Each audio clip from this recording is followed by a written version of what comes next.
الحمد للہ رب العالمین، والصلاة والسلام علی محمد الامین۔ اعوذ باللہ من الشیطان الرجیم، بسم اللہ الرحمن الرحیم۔ خواتین و حضرات، ہم سورہ طٰہٰ کی 116 سے درس کی ابتدا کر رہے ہیں۔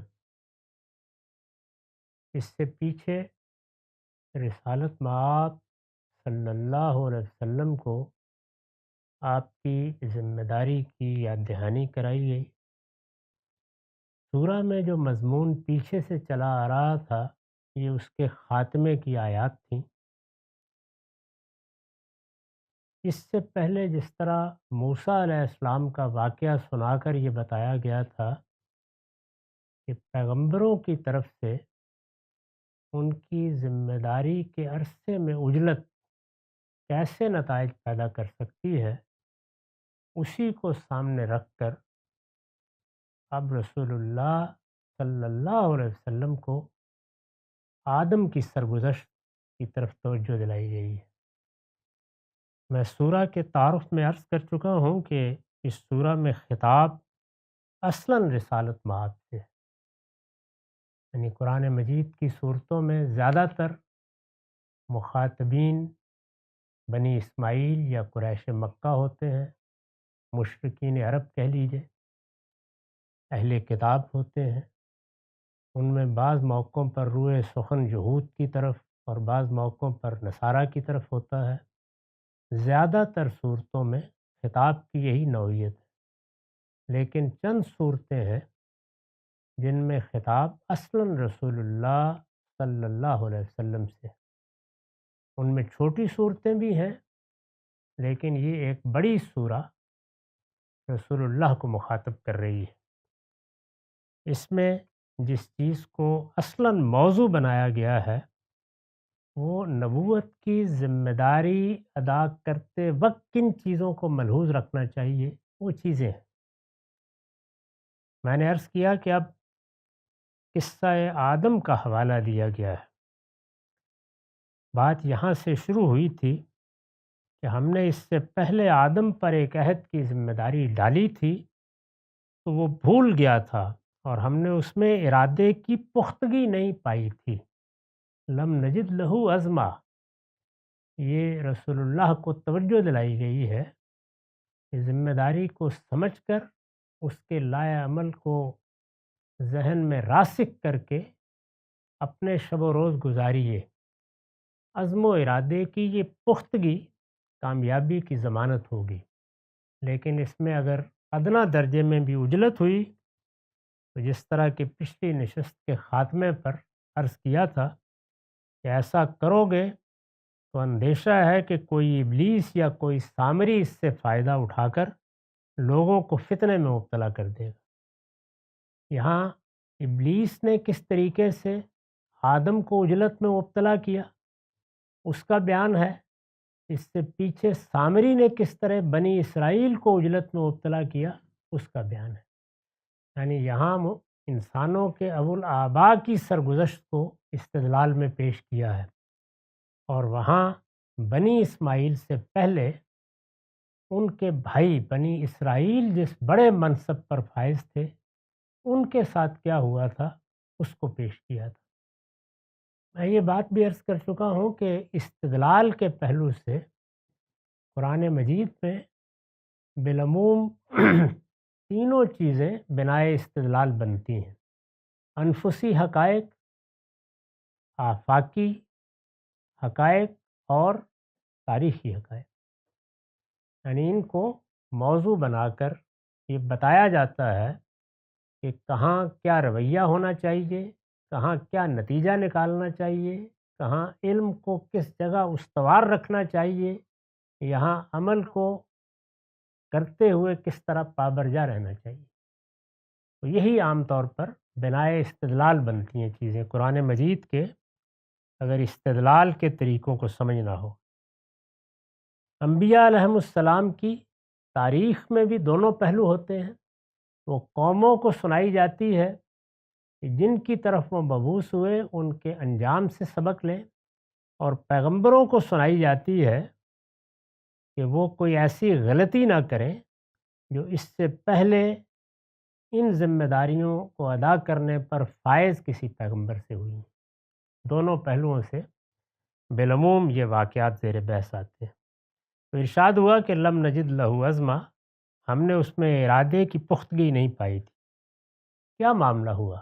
یہ قرآن کا خاص اسلوب ہے، یعنی پوری سرگزشت جس مقصد سے سنائی گئی ہے وہ پہلے ہی جملے میں بیان ہو گیا ہے، اب تفصیل کی جائے گی، یعنی کیسے ہوا تھا یہ معاملہ۔ ارشاد ہوا وَإِذْ قُلْنَا لِلْمَلَائِكَةِ اسْجُدُوا لِآدَمَ فَسَجَدُوا إِلَّا إِبْلِيسَ، یاد کرو جب ہم نے فرشتوں سے کہا کہ آدم کو سجدہ کرو تو وہ سجدہ ریز ہو گئے۔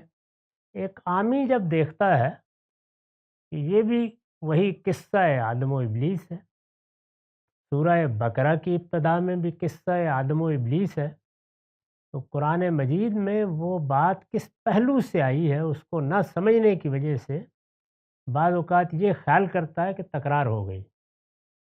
وہاں وہ قصہ کسی اور مقصد سے سنایا گیا ہے، یہاں کسی اور مقصد سے سنایا گیا ہے۔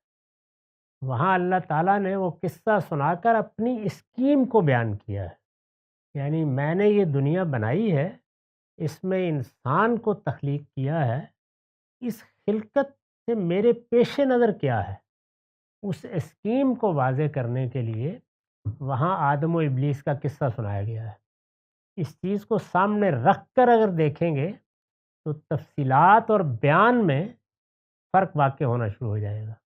وہاں جو چیزیں نمایاں کی گئی ہیں وہ اس چیز کے پیش نظر ہیں، اور یہاں رسالت مآب صلی اللہ علیہ وسلم کو بتایا جا رہا ہے کہ عجلت نہیں ہونی چاہیے، پختہ عزم کے ساتھ اپنی ذمہ داریاں ادا کرنی چاہیے۔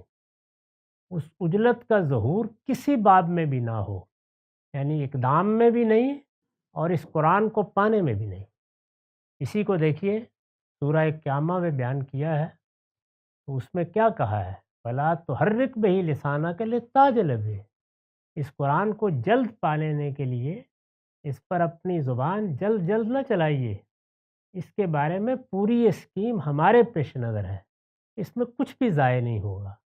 ہم اس کو پڑھیں گے، پھر دوبارہ قرات کریں گے، آپ کو اس کی پیروی کرنی ہے، اس کی جمع و ترتیب ہماری ذمہ داری۔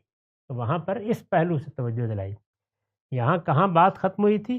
وَقُلْ رَبِّ زِدْنِی عِلْمًا، یعنی اللہ تعالیٰ سے علم کے زیادہ کر دینے کی دعا ضرور کرتے رہو، یعنی کیونکہ حضور یہاں جس پہلو سے عجلت کا اظہار کر رہے تھے، ظاہر ہے وہ شوق و اضطراب تھا۔ اللہ کی ہدایت، اللہ کا کلام، بادشاہ کائنات کی کتاب، ہمارے لیے تو یہ اب گھر میں پڑی ہوئی ایک چیز ہے، اٹھا لیتے ہیں، پڑھ لیتے ہیں۔ اس وقت یہ نازل ہو رہی تھی، کیا شوق، کیا اضطراب، اور کیا اس کے لیے پیغمبر کے اندر آمادگی ہوگی۔ تو آپ کے اندر جو جذبہ پیدا ہوا اس کے بارے میں توجہ دلائی۔ اب قصہ فرمایا یاد کرو جب ہم نے فرشتوں سے کہا کہ آدم کو سجدہ کرو تو وہ سجدہ ریز ہو گئے۔ فَسَجَدُوا إِلَّا إِبْلِيسَ، مگر ابلیس نہیں مانا۔ قرآن مجید کے اسالیب پہ یہ چیز ملحوظ رکھنی چاہیے کہ بعض اوقات وہ ایک پوری جماعت میں سے اس کے اوپر کے لوگوں سے متعلق ایک بات کرے گا، لیکن استثناء سے واضح کر دے گا کہ حکم یا معاملہ صرف اوپر کے لوگوں ہی سے متعلق نہیں تھا۔ اس استثناء سے واضح ہے کہ جنات سے بھی یہی تقاضا کیا گیا اور فرشتوں سے بھی کہ وہ سجدہ ریز ہو جائیں، یہ سجدہ کرو۔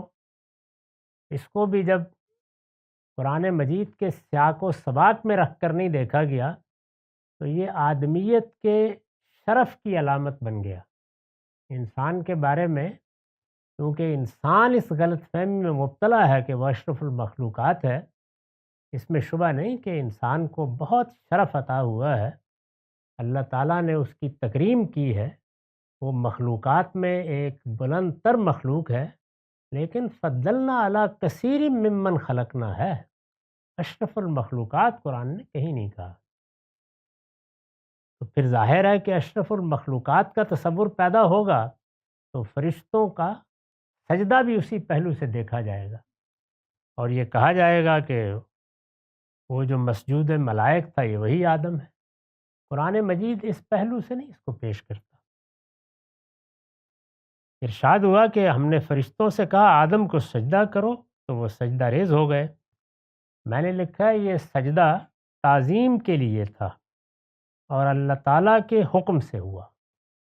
یعنی ایک تو عبادت کا سجدہ ہے جس میں ہم ذات باری کو معبود مان کر اس کے سامنے اپنا سر جھکا دیتے ہیں۔ ایک تعظیم کا سجدہ ہے جس میں بعض اوقات سر جھکا دیا جاتا ہے، اس کے لیے بھی عربی میں سجدے ہی کی تعبیر ہے۔ اور سر یا پیشانی اگر زمین پر رکھ دی جائے تو گویا تعظیم اپنے منتہا کو پہنچ گئی۔ یہ سجدہ تعظیم کے لیے تھا اور اللہ تعالیٰ کے حکم سے ہوا۔ کہ چونکہ اللہ تعالیٰ کے حکم سے ہوا اس لیے اس میں شرک کا کوئی پہلو نہیں ہے۔ یہاں یہ بات بھی واضح طور پر سمجھ لیجئے کہ شرک اپنی ذات میں یا اپنی حقیقت میں ایک ارادہ ہے، اس کے مظاہر کبھی وہ اس کے مظاہر قرار پائیں گے، کبھی نہیں قرار پائیں گے۔ تو سجدہ کیونکہ اللہ تعالیٰ کو کیا گیا، اللہ کو معبود مان کر کیا گیا، تو پھر اللہ تعالیٰ نے یہ حکم دے دیا کہ یہ میرے ہی لیے خاص رہنا چاہیے۔ ورنہ رکوع، سجدہ، قیام اصلاً تعظیم کے اظہار کے طریقے ہیں۔ اگر وہ تعظیم تک محدود رہتے تو کوئی مسئلہ نہیں تھا، لیکن دیوی دیوتاؤں کے سامنے بھی اور جن کو مشرکانہ تہذیب میں یہ حیثیت دی گئی کہ وہ خدا کے اوتار قرار پائیں، ان کے لیے بھی چونکہ یہ مراسم عبودیت خاص ہونے لگ گئے تو پھر اللہ نے ان کو اپنے لیے خاص کر لیا۔ اس لیے اس میں شرک کا کوئی پہلو نہیں ہے۔ اللہ تعالیٰ نے فرشتوں کی اطاعت کا یہ امتحان جس وجہ سے لیا، یعنی یہ جو سجدہ کرایا گیا یہ کسی کی عظمت کا اعتراف کرانا نہیں تھا، بلکہ فرشتوں کو جو سب سے برتر مخلوق ہیں ان کو ایک امتحان میں ڈال کر آدم کی تربیت کا مقصد پورا کیا۔ یعنی اللہ تعالیٰ نے جب آدم کو تخلیق کیا ہے تو سب سے پہلی ضرورت کیا تھی آدم کی؟ ایک تو وہ ضرورتیں ہیں جو ہماری جبلی ضرورتیں ہیں، کھانا ہے، پینا ہے، آگے قرآن اس کا ذکر کرے گا۔ وہ ضرورتیں تو بہرحال ہمارے ساتھ لگی ہوئی ہیں، لیکن سب سے پہلی ضرورت، سب سے بڑی ضرورت وہی ہے جس کے لیے ہم 5 وقت دعا کرتے ہیں، اہدنا الصراط المستقیم، ہدایت۔ یعنی اللہ تعالیٰ نے جس مقصد کے لیے ہم کو پیدا کیا ہے اس کے لیے رہنمائی حاصل ہو جائے، اس میں کوئی اضطراب باقی نہ رہے، ہماری راہ ہمارے لیے بالکل ہموار ہو اور ہماری منزل ہمارے لیے بالکل متعین ہو۔ ہمیں کیوں پیدا کیا گیا ہے اس میں کوئی ابہام نہ رہے، ہمیں کہاں جانا ہے اس میں کوئی تردد نہ رہے۔ یہ ہدایت ہر حال میں حاصل ہونی چاہیے۔ چنانچہ آدم کو پیدا کرتے ہی ایک جگہ رکھ کر اس کی ہدایت کا اہتمام کیا گیا۔ یہ جو ایک باغ میں ان کو رکھا گیا اور وہاں کچھ پابندیاں لگا دی گئیں تو عملی طریقے سے ہدایت دینے کا اہتمام کیا گیا۔ ہدایت کی سب سے مؤثر صورت عملی تربیت ہی ہوتی ہے، اور خاص طور پر جب زبان اور اس کے اسالیب کے یہ تنوعات وجود میں نہ آئے ہوں جن کو ذریعہ بنا کر اب ہم ہدایت کو منتقل کرتے ہیں، تو سب سے مؤثر طریقہ یہی ہو سکتا تھا کہ عملی تربیت سے گزار دیا جائے۔ عملی تربیت سے گزارا گیا تاکہ ہدایت کی حقیقت واضح ہو جائے۔ اس میں 2 چیزیں جس طرح کہ سورہ اعراف میں بیان کیا ہے پیش نظر رکھی گئیں۔ اسکیم کیا ہے یہ واضح ہو جائے، یعنی ابتلا کی اسکیم ہے، انسان کو یہاں امتحان کے لیے بھیجا گیا ہے، اس کو اس امتحان میں کامیاب ہو کر واپس آنا ہے۔ یہ امتحان کس طرح کا امتحان ہوگا؟ اس میں 2 چیزوں کو متعین کر کے وہاں تربیت کی گئی، ایک انانیت اور دوسرے جنسی جبلت۔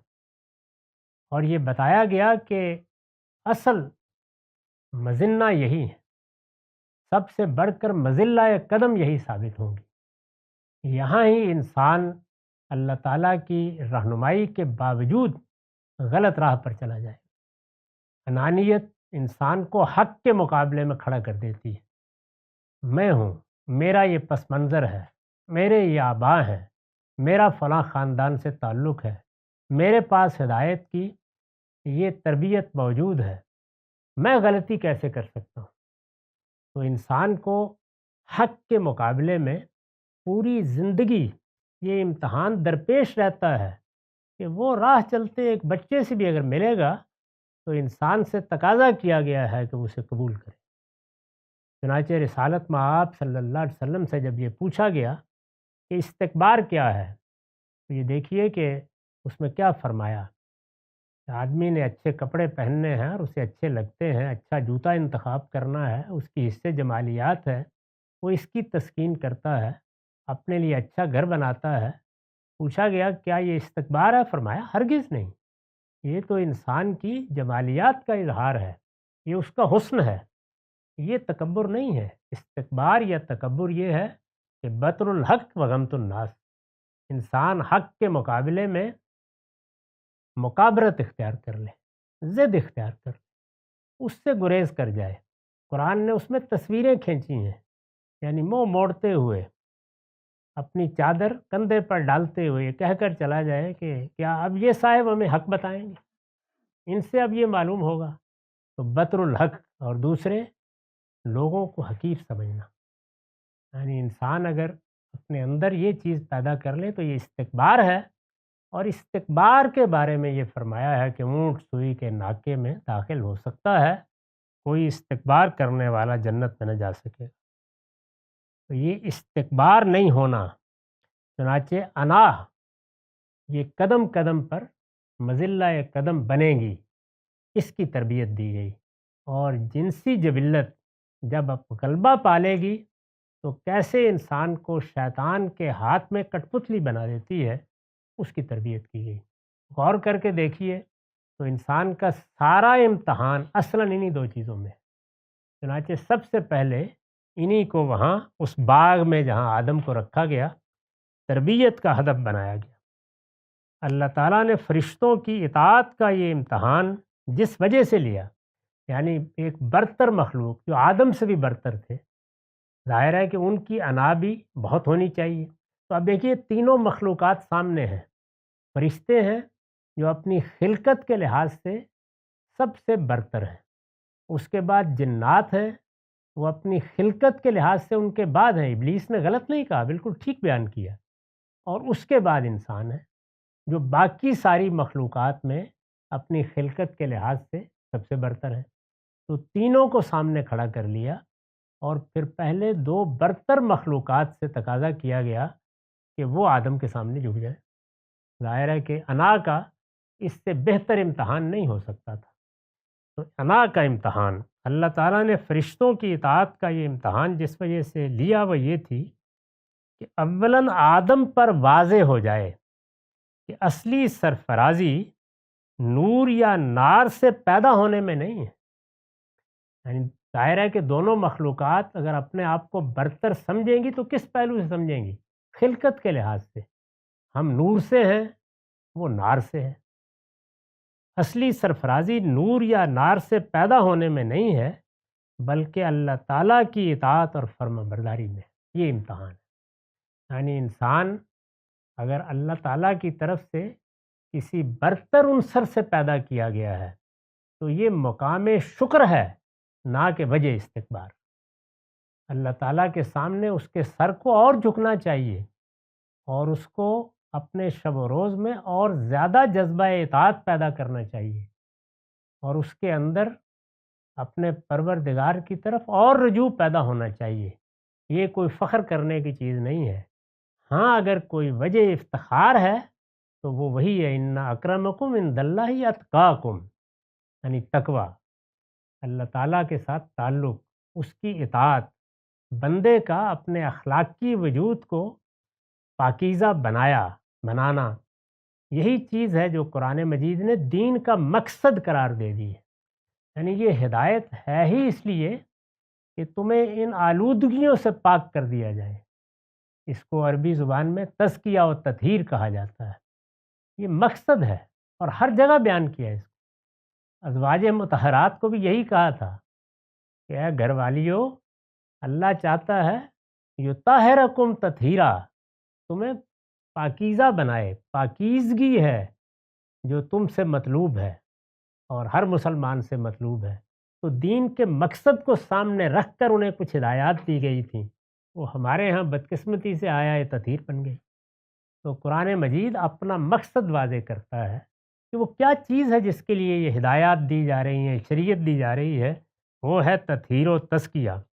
یہاں پر بھی جو امتحان برپا کیا گیا یا واقعات پیش آئے وہ اسی مقصد سے تھے، بلکہ اللہ تعالیٰ کی اطاعت اور فرما برداری میں ہے، لہٰذا اسے بھی یعنی انسان کو بھی اپنی انانیت کو ایک طرف رکھ کر ہمیشہ حق کے سامنے سر تسلیم خم کر دینا چاہیے۔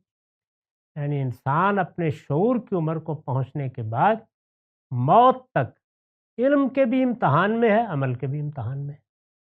علم کا امتحان اپنے علم پر نظر ثانی کرنے کی صورت میں بار بار پیش آتا ہے۔ میں علم کچھ لے کے پیدا ہوتا ہوں، میرے اساتذہ، میرا پس منظر، میرا خاندان، میری تربیت، میرے آباء، ظاہر ہے وہ سب میری انانیت بن چکے ہوتے ہیں، لیکن مجھے بہرحال جہاں سے بھی حق آئے گا اس کو قبول کرنا ہے۔ تو اپنی انانیت کو ایک طرف رکھ کر ہمیشہ حق کے سامنے سر تسلیم خم کر دینا چاہیے۔ یہ پہلی چیز تھی اولاً۔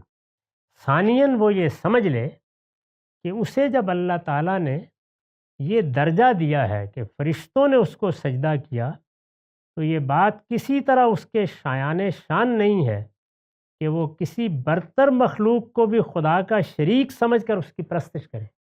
یعنی دوسری بات یہ سمجھانی مقصود کہ تمہیں اپنے شرف کو پہچاننا چاہیے۔ تمہارا یہ کام نہیں ہے کہ کبھی اس مخلوق کے سامنے سجدہ ریز ہو جاؤ، کبھی اس کے سامنے۔ چنانچہ پیچھے ہم دیکھ چکے ہیں کہ انسان جب پستی اور دنات اختیار کرتا ہے اور علم کے معاملے میں جب اس پستی میں اتر جاتا ہے تو پھر وہ بچڑوں کو معبود بناتا ہے۔ یہ صورت پیدا ہو جاتی ہے۔ بنی اسرائیل کون ہے؟ یعنی ابراہیم کی اولاد، اللہ تعالیٰ کی ایک منتخب قوم، جن کو دنیا کی ساری قوموں میں سے اللہ نے اپنی ایک بڑی ذمہ داری کے لیے منتخب کیا۔ فضلتکم علی العالمین، معمولی درجے کا انتخاب نہیں ہے، لیکن وہ دنات اور پستی کہاں لے گئی؟ ایک بچڑے کے سامنے سر جھکانے تک لے گئی۔ تو فرمایا یہ کسی طرح اس کے شایان شان نہیں ہے کہ وہ کسی برتر مخلوق کو بھی خدا کا شریک سمجھ کر اس کی پرستش کرے۔ بندگی اور پرستش اللہ تعالیٰ ہی کا حق ہے۔ وہ اگر اس حق میں کسی کو شریک کرتا ہے، وہ اگر اس حق میں یعنی بندگی اور پرستش میں کسی کو شریک کرتا ہے تو صرف اللہ تعالیٰ کی اہانت نہیں کرتا بلکہ خود اپنی بھی اہانت کرتا ہے۔ یہ بات بھی اس میں سمجھائی ہے۔ تو ارشاد ہوا کہ اس مقصد کو سامنے رکھ کر ہم نے اپنی ان برتر مخلوقات سے یہ تقاضا کیا کہ وہ آدم کے سامنے سجدہ ریز ہو جائے۔ یہ ان کا بھی امتحان تھا اور یہ آدم کے لیے بھی تربیت تھی۔ ارشاد ہوا فسجدوا الا ابلیس، مگر ابلیس نہیں مانا، ابا، اس نے انکار کر دیا۔ میں نے اس پر لکھا ہے کہ قرآن کی سورہ کہف میں صراحت ہے کہ ابلیس جنات میں سے تھا، اس لیے یہ استثناء دلیل ہے کہ جنات چونکہ اپنی خلقت کے لحاظ سے فرشتوں سے زیادہ دور نہیں ہیں، اس لیے انہیں یعنی فرشتوں کو جب سجدے کا حکم دیا گیا تو علی سبیل تغلیب جنات بھی اس میں شامل تھے۔ اس وضاحت کی روشنی میں عربی زبان کے اس اسلوب کو سمجھ لیجئے کہ بعض اوقات اگر کچھ گروہ ہیں جن میں ایک برتر گروہ ہے، کچھ افراد ہیں جن میں مثال کے طور پر ان کا پیغمبر کھڑا ہے، کچھ افراد ہیں جن میں ان کے لیڈر یا ان کی قیادت ہے، تو قیادت کو خطاب کیا جائے گا تو تابعین آپ سے آپ اس میں شامل ہو جائیں گے۔ اس چیز کو بعض اوقات استثناء سے واضح کر دیا جاتا ہے، تو یہاں استثناء سے واضح کر دیا الا ابلیس، تو معلوم ہو گیا کہ جنات بھی اس حکم کے مخاطب تھے۔ ارشاد ہوا کہ اس نے انکار کر دیا۔ فقلنا یا آدم، اس پر ہم نے کہا اے آدم، ان ھذا عدو لک ولزوجک فلا یخرجنکما من الجنت فتشقی، یہ تمہارا اور تمہاری بیوی کا دشمن ہے، تو ایسا نہ ہو کہ یہ تم دونوں کو اس باغ سے نکلوا دے، پھر تم محروم ہو کر رہ جاؤ۔ اللہ تعالیٰ نے یہ توجہ دلائی، تنبیہ کی کہ اس وقت اس نے انکار کر دیا ہے، اب استکبار کے نتیجے میں یہ راندہ درگاہ ہوگا، اور جب راندہ درگاہ ہوگا تو غلطی کے بعد دو ہی رویے ہوتے ہیں، ندامت، واپسی، توبہ و اصلاح، یا استکبار۔ اس نے استکبار اختیار کر لیا تو پھر یہ اپنی غلطی تک محدود نہیں رہے گا، یہ ضلالت کا پیغمبر بنے گا اور یہ آئے گا تمہارے پاس، اس لیے اس دشمن کو پہچان لو۔ یہ اسی موقع پر توجہ دلا دی گئی۔ فَقُلْنَا يَا آدَمُ إِنَّ هَذَا عَدُوٌّ لَكَ وَلِزَوْجِكَ فَلَا يُخْرِجَنَّكُمَا مِنَ الْجَنَّةِ فَتَشْقَى، اس پر ہم نے کہا کہ اے آدم، یہ تمہارا اور تمہاری بیوی کا دشمن ہے، تو ایسا نہ ہو کہ یہ تم دونوں کو اس باغ سے نکلوا دے، پھر تم محروم ہو کر رہ جاؤ۔ یہ تمہارا اور تمہاری بیوی کا دشمن ہے، یہ کس پہلو سے فرمایا میں نے وضاحت کی ہے، یہ اس لیے فرمایا کہ ذریت آدم سے ابلیس کی دشمنی اس چیلنج سے واضح ہو گئی تھی جو اس نے سجدے سے انکار کے بعد دیا، وہ دوسری جگہوں پر نقل ہو گیا، یہاں چونکہ اس پہلو کو خاص طور پر واضح کرنا مقصود نہیں ہے، اس وجہ سے یہاں اس کو حذف کر دیا۔ یہاں دوسرا مقصد ہے وہ نمایاں ہوگا۔